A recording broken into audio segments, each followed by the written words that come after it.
I remember like having proper fights when food was thrown across at that time because it was chaotic. What's your secret of writing broken men so beautifully? I mean, they're layered, they're violent, but somehow we always end up feeling something for them. Yeah, the broken man. I guess. Look, it's. I guess a lot of it comes from personal experience. Be it Rana Naidu or Mirzapur. So tell us what fascinates you the most about this complex dynamics. I don't know what is it that fascinates me. It must have been my own relationship with my father, I suppose. And it's been really complicated because see, I think Rana, the whole point was like, I think this is the first time I think a son has sort of used colorful language in front of father at the father, and that's not something you usually get to see. Even Mirzapur, it was all happening like never on their face. I don't know if I should be saying this, but yeah, you don't look like someone who's given us Mirzapur. You look too sophisticated for that. I know, I've been hearing that a lot of late since this release, and like, how did you come up with it? Like, I'm just such a dark guy. We've been hanging out with you, and look at the stuff you're making. So how did I come up with all this? I don't know. It's just there in some part of my mind. I guess if I wasn't doing this, I'd probably be a serial killer. Hi guys, I'm Karina Michwal, and we have here with us one of the most glorious writer, director, creator, who is also responsible for shaping the grammar of Indian OTT. Karan Anshuman, welcome to Social Ketchup Binge. How are you doing? Thank you, Karina. I'm doing very well. Thank you for having me. It's a pleasure having you here. So many congratulations on Glory. It's been receiving so much love. So tell us what has the feedback been like? I think it's been overwhelming. This is more than I had anticipated because this is actually, I don't know whether the show is really that good or whether it's just an explosion of social media in a way, because I'm just getting so much love for it, which is a lot. I would say this is the most ever, and that is surprising. Oh, that's lovely. So the thing with Glory is there's gritty realism, and there's also it is nowhere compromising in its entertainment values. Yeah. You've also combined sports with a whodunit. So tell us what was your vision behind it? Well, I think the intention was to make a very fun ride of a show, almost like imagine a boxing match underway, and there's all sorts. You never know what's going to happen next. You're going round after round, and you're just as a viewer just entranced with it. So for me, that I just want the viewing experience to be similar, where it's propulsive, it is pulpy. I wouldn't really call it realistic, but there's a grittiness about it in the world and the milieu and the universe we have created. So the idea was to have all of this sort of come together in a world that is set in a sort of sports backdrop, which is, I love sports and I always like to set my stories around something to do with sports. But having a murder mystery in there was really what did it for me in terms of why we wanted to go ahead and make this, because that layering up in terms of a genre mashup we haven't seen before, and that was really exciting. So another thing about Glory that we noticed is obviously it is a story about grief. It explores grief, legacy, but it also explores that complex father-son relationship, which is something we have also seen in your previous works with be it Rana Naidu or Mirzapur. So tell us what fascinates you the most about this complex dynamics. Oh, I don't know what is it that fascinates me. It must have been my own relationship with my father, I suppose, and it's been really complicated, but I also find it happening with a lot of other people and not enough people talking about it. I think this is one of the more complex relationships there is in terms of immediate family, but we haven't really explored it a lot in our entertainment, is what I feel. And now I've somewhere along the line, starting from Inside Edge and even Mirzapur, the kind of dynamics you had with the kids and fathers, and of course Rana was mainly about that. And so is this. I feel I've become a bit of an expert now, and I've like just had such a deep dive into the subject and the psychological aspect of father-son relationships, and seeing it from all angles, that it's just it's too tempting for me to keep dipping into that and letting that, and sort of exploring more themes when it comes to this. So that is really, I think, become a bit of a forte, like you said, and I'm happy to keep doing it. Yeah, also, I think it resonates well with the audiences. Yeah, because see, I think Rana, the whole point was like, I think this is the first time I think a son has sort of used colorful language in front of father at the father, and that's not something you usually get to see. Even Mirzapur, it was all happening like never on their face, right? It's always like it's behind their back. But here it was just straight up like, I don't like you. You are a this beep beep beep. So, and I feel a lot of people feel that way, and I think there's a they want to say these things, but at the same time they respect them. So it's a real mess, it's a wonderful mess for a writer to get into and sort of start picking it apart. And that's really what I was trying to do with both of these. So, what's your secret of writing broken men so beautifully? I mean, they're layered, they're violent, but somehow we always end up feeling something for them. Yeah, the broken man. I think, I guess, look, I guess a lot of it comes from personal experience, okay? And I feel like a lot of it is very lived in. And you know what they say, that you write about things that you know or have lived through. And for me, I think I've experienced a lot of that over my life. And, and it's not like I've experienced it in such extremes, but I mean, as a writer, the whole point is to take some, the germ of an idea or an experience you've had and then just amplify it, make it, dramatize it, make it more exciting. So having actually lived through, tiny versions or, small parts of these people that I end up writing and enjoy writing actually, I think is what gives me the experience and gives me a handle on it, so to speak. The rest of it is, again, I mean, as a writer, I keep saying, we steal other people's lives.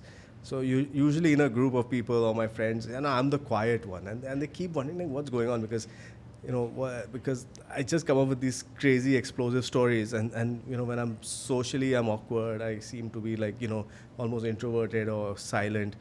But I keep trying to tell them, look, it's just me just observing and taking it all in, because it's all going to come out on paper in a much more dramatized form later on. So that's what it is. Yeah, like it's hard to turn that off and just be relaxed. I really can't do that, I suppose. Yeah, I do have a confession. I mean, I don't know if I should be saying this, but yeah, you don't look like someone who's given us Mirzapur. You look too sophisticated for that. I know, I've been hearing that a lot of late since this release, and like, how did you come out there? Like, you're just such a dark guy. We've been hanging out with you, and look at the stuff you're making, and you're not like this. I don't know what to say to that. It's just like, it's strange, because actually my life is quite normal and quite sorted. I had a very, a lot of people have gone through a lot in their childhoods, and this I have not. I've had a very nice, loving parents, upbringing kind of thing. Well, relatively speaking, of course, like, relatively. And not too much struggle per se. Of course, everyone has struggled, etc. But relatively speaking, it's been a pretty easy ride for me, I must admit. So how did I come up with all this? I don't know. I don't know. It's just there in some part of my mind. I guess if I wasn't doing this, I'd probably be a serial killer or something. I don't know. Thank you. We just got real.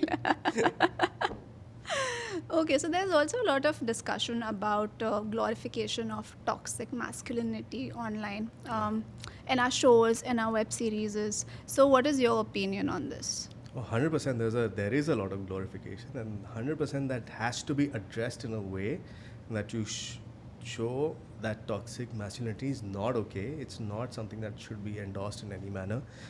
Every time, I think, see, when we started making streaming shows, it was very much like idealistic, right? Like, this is what women should be like, and we're celebrating them, and the men are like just falling by the wayside, all of that.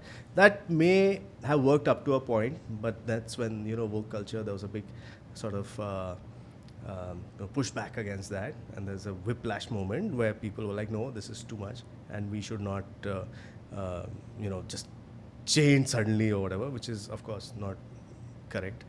But I think, and then all these films came which celebrated toxic masculinity without any, comeuppance for your protagonists, and that was hugely problematic for me. But I get where they're coming from, because you are sort of reflecting what's happening in society, and you are sort of telling us that this is what you want to see, this is who you are, so here you go, here's your hero, celebrate this, right? I don't think that should end there. And what I have tried to do of late is, show this toxic masculinity, but at the end of it, there is a price to pay for it. You have to say this is not okay, and there has to be comeuppance for the characters. There has to be a sort of,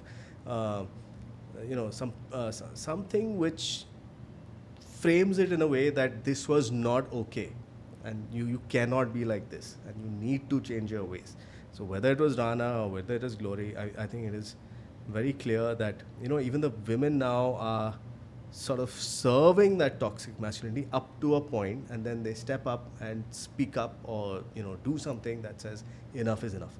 And and we, while writing it, you frame it in a manner that it seems where it just contextualizes that toxic masculinity is not something that is acceptable, and that's really where we should be heading, and I try to bring that in all. So, when you're creating such elaborate, complex, sprawling worlds in your web series, tell us, what does a normal day in the writer's room look like?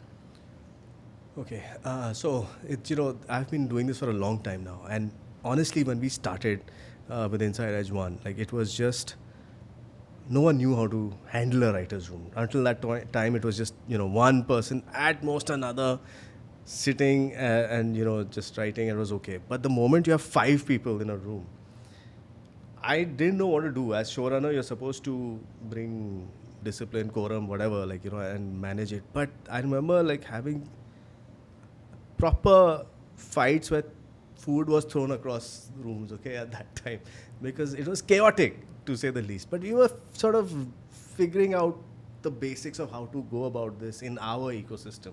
The West has been doing this for a long time, but to suddenly bring that idea into India, when streaming started, and to figure out how that works was, it was difficult, because tempers were frayed. There were ego issues and all of that, and one had to learn to manage it.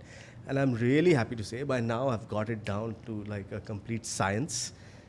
I have very precise writers' rooms where people come in, they do their thing, everything is super organized, and everyone knows what their roles are, what their responsibilities are, it's almost like clockwork, and it's like a well-oiled machine, and we have really got it down to a seamless experience where no voices are raised, everyone is happy, and everyone is thrilled with each other's work.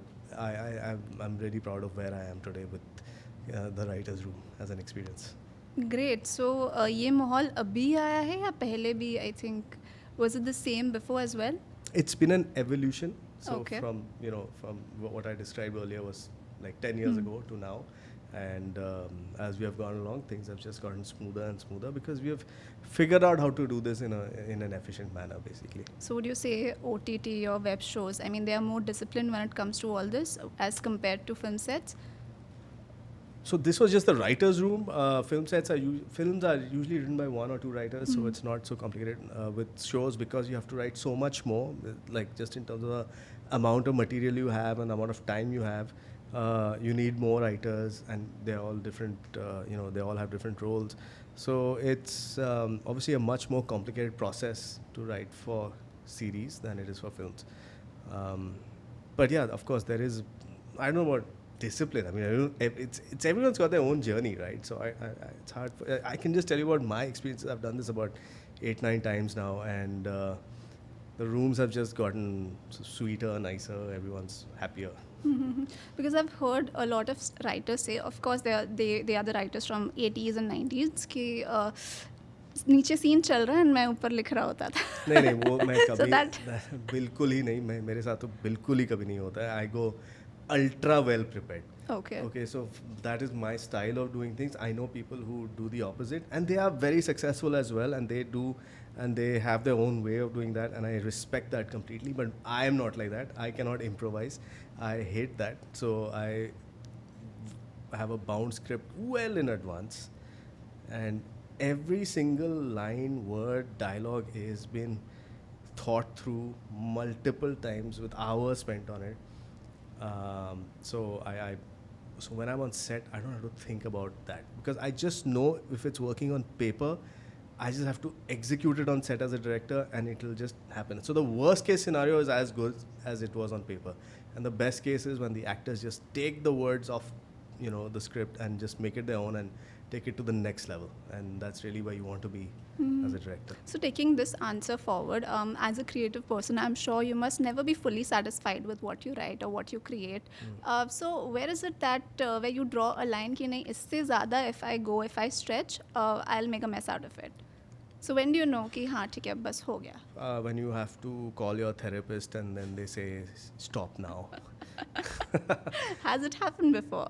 It happens to me all the time on every project, and it's not just with writing. It's also so writing. Of course, you have to keep going till your date of, prep starts. That's my line. I have to say, okay, I have to be done. Whatever's done is done, and I'm actually not going to write beyond that. I try not to do that. And on shoot it's great because it's 12 hours, and it's usually on that location. Now what you get is what you get. No more extra shots, no more this. I can't do anything about them. My hands are tied, right? Because there's 200 other people who are on a clock, and it cannot be up to my whims to push them any more than what their time is, which is 12 hours.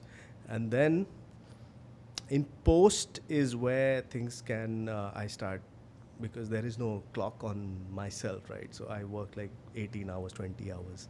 I don't sleep, and I keep trying to tinker with the edit, or I keep trying to come up with new things, or whether it's a music. And sometimes, these guys have become all my buddies now. All my, John, who does music, for example, we've worked on everything from Inside Edge to Mirzapur to now. And it's just, I can keep pushing him, a little bit more.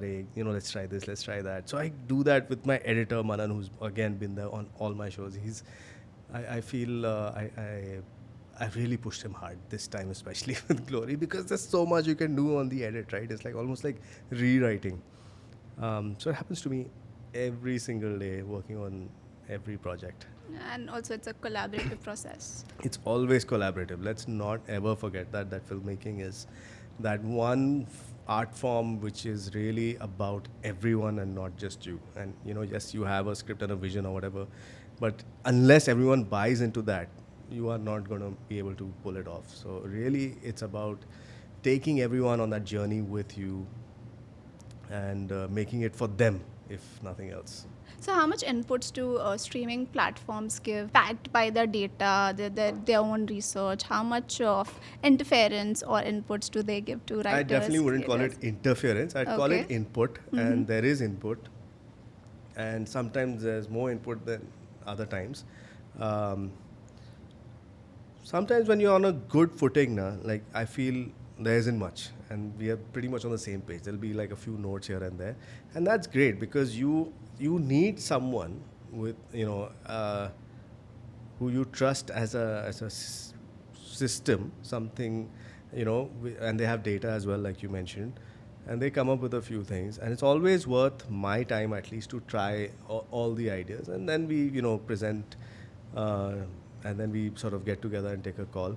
Look, I'm probably luckier than most because I've been doing this for a long time. A lot of this data is probably based on a lot of my own work. Okay, so I feel like I have it slightly easier in terms of the notes I get from the studios. Especially Netflix has been great.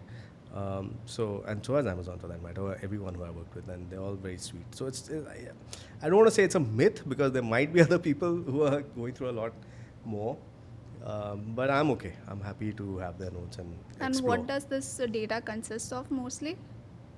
What is the data? So I don't really know what the data is, but I think it's a lot of common sense stuff out there. Like if it's working, not working, but this is where people are turning off, or this is where they're dropping off while watching an episode. But this is all data based on previous things, right? And I don't think data can really tell you how someone is going to react or how an audience is going to react to something that is currently being made. So I think there is a lot of a premium to be put on the idea of being original, and I think that's really where data can't point out that this is something that's not going to work going forward. Data will just give you trends, I suppose. Great. So it's been over 10 years since Inside Edge. So as a creator, how do you think the Indian OTT or streaming space has evolved? Okay, I think we had a lot of freedom back then because no one knew what anyone was doing, right? When we made our first show, I don't even think the actors sort of knew what they were getting into. They thought it's more television, but actually it turned out to be more interesting than films, of the time. And they were like, "Wow, what have we done here?" I remember that first screening of Inside Edge, and people were like flipping out, like, "Wait, this is what we did?" So that was. So since then, I think our stories have become evolved because of many things. I think I think it has been shaped a lot by the times we live in, as you have seen with the films as well. And what are the things that people are interested in watching. Any newer trends that you have been noticing of late? Besides toxic masculinity, Yes. I think there's a lot of crime thrillers going around, and I think we are over-indexing on that. Maybe I'd love to see more comedy. I'd love to see more sitcoms. I'd like to see more varied genres for one thing. I think we're just overdoing a little bit on crime, perhaps. But that, again, is probably because people are loving watching it. But it's not going to go on forever. As we all know, all these trends are pretty cyclic. Okay, so this was something that I forgot asking you before. What's the best and worst part about directing your own written material? I actually have only ever directed my own materials, and I have no idea what it would be like to direct someone else's material. And it's not like I'm not open to the idea, but every single script that comes my way that is not written by me, I can't. I just find it very difficult to be one with it. There are many. Spielberg almost never writes his own material, right? It's always someone else. So, for me, it's a very. It's one thing, because when I'm writing it, I'm imagining it, and if I would love, I just know that. I have to be the one who has to go and make it happen. When other people write it, I still haven't come across a script that just works for me. Let's put it that way. Okay, so since while researching for this interview, I went through a lot of your previous interviews, and you have this nice urban, very laid-back sense of humor. And then, yeah, so, and also your first film was Bangistan, which was a black comedy. But the thing is, we haven't seen you return. So when do we see you return back to this genre? I have written something which is a full-on sitcom. I'd love to make that. It's nothing very ambitious. Unfortunately, people want me to make more ambitious, big-scale things. But I would actually love trying to do a sitcom right up next, because I have a subject and I think it's beautiful. I would love to do it. Okay, and any other genres that you would like to explore? All of it. How about- I'm absolutely agnostic of genre. How about political thrillers? I mean, the kind of texture and teeth that your shows usually have. I think, yeah. I mean, I see you as a creator of a great, very gripping political thriller, political drama. Yeah. So nice. I think we both know that political dramas right now are not the favorite, subject for streamers to take on because of controversial situations in the past, and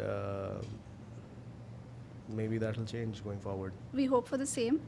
So, as writer, what is your riyaz? As a writer, How do you upscale your craft? oof, I don't think there's any magic potion to upscale, but there is definitely something to be said for people who are turning writers or want to be writers, and I just have one piece of advice to give everyone, which is please keep reading. And reading is the only way you will end up writing. I find a lot less readers now in general, of course, but even writers who are not reading enough and they call themselves writers, and I cannot understand. If I meet new writers or they come and pitch themselves to me, I'm like, okay, so what are you reading these days? And then, that answer determines a lot for me in terms of whether I want to work with them or not, because I find a lot of them are not reading much or they haven't read much in their lives and they want to become writers. I don't see how that's possible. Like, I just cannot see that. Even for filmmaking, what is filmmaking at the end of the day? What is writing at the end of the day? You have an image in your head. It's a picture that you have to draw from your imagination.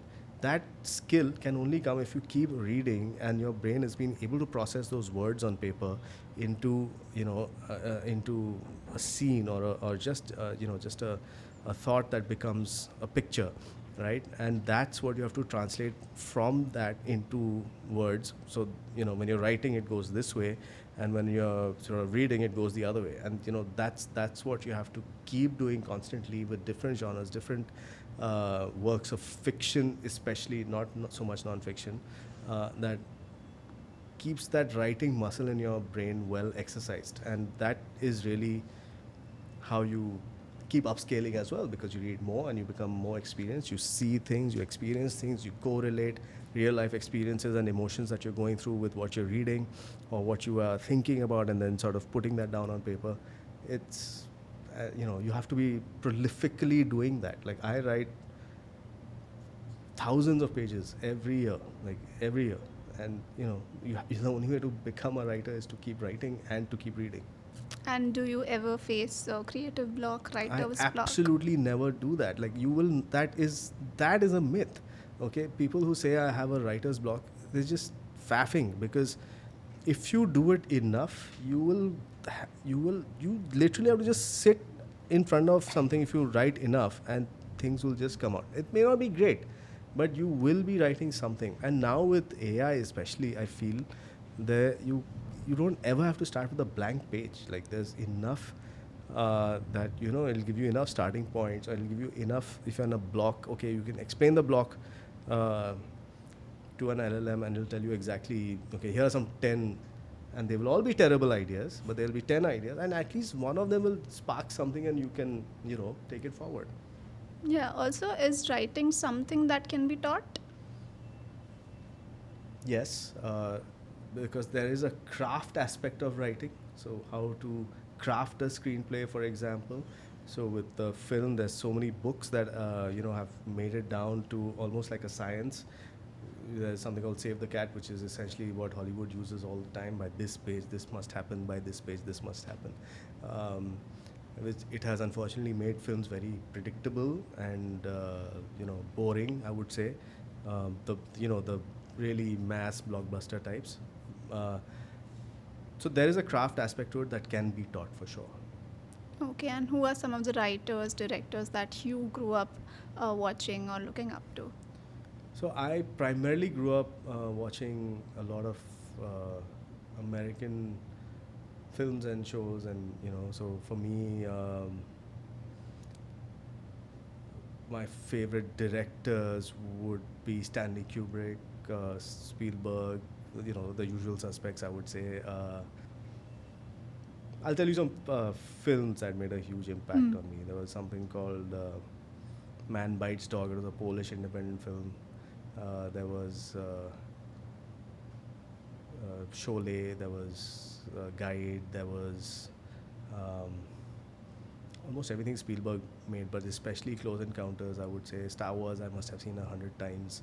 So it's Anurag Kashyap's Black Friday was something that made a huge impression. So a whole bunch. Okay, and what does your current watch list look like? Okay, any films or shows that you keep going back to? Can I look up? Because I have to Sure. write titles down, because I watch so many things at the same time that I actually have to see. But I do take this down. Sure, give us your top 5 recommendations. Top 5 recommendations. Okay, good thing I came prepared. Okay, so off late, I have been watching something called All Her Fault, which is an amazing show. I have keep going and recommending that to everyone. I saw The Diplomat. I saw Schitt's Creek a little late in the day, but so rewarding towards the end. Um, some of my all-time favorites have been Dark, The Crown, Black Mirror, lovely gem called Blue Eye Samurai that no one has seen, but anyone who sees it loves it. Um, there's something called Watchmen on HBO. There is Catch 22. I absolutely love The Bear. There's Andor, which is like the best Star Wars series out there. Um, yeah, let me see. Then there's this really funny reality TV show called Jury Duty. It's hilarious. Like everyone, it's so this guy who's been called up for jury duty, and he reports to court. And he starts participating as a juror on this murder case. It turns out, but everyone is an actor, and he doesn't know that. I find that it was just too good. Great. So one last question. What's next for you? What are some of the projects that you're working on? I am writing a whole bunch of things, so I don't know what's next. I told you I'm writing a rom-com. There is a couple of more toxic male dramas, but again in a very refreshing manner, where the guy is going to pay for it at the end of it, like I promised. There is there's some science fiction stuff that I'm writing, which I hope will see light of day. I think AI has enabled a lot of capability in us to be telling bigger stories on a grander scale. So I'm hoping I can do one of those. At least that's my favorite genre to watch and read, because it is. I find some of the most imaginative work happens in that realm. So, yeah. Yeah, so you just mentioned that you're working on dramas with toxic male who will end up paying the price for all their sins. But what will the woman be doing there? I hope they also have meaty, impactful roles. Come on, you know that. You've seen my stuff. All the women over there always are. They're not like just there for eye candy. Never. Whether it is a Mirzapur, whether it is an Inside Edge where someone like Richa was headlining and she was a team owner and everything was actually around her. So all of them have always been in a position of power with a lot of agency. I make it a point to do that all the time. Like I feel, I mean, that goes without saying. I think everyone should be doing that in any case. So I'm fully like team girls. Great. Looking forward to watching them all. Thank you so much for your time. It was a privilege talking to you, and all the very best. Many congratulations for Glory, and all the very best for everything that you put your hands in. Thank you so much. Thank you, Karina. This is lovely. Thank you for watching me on Social Ketchup Binge. Please like, share, and subscribe.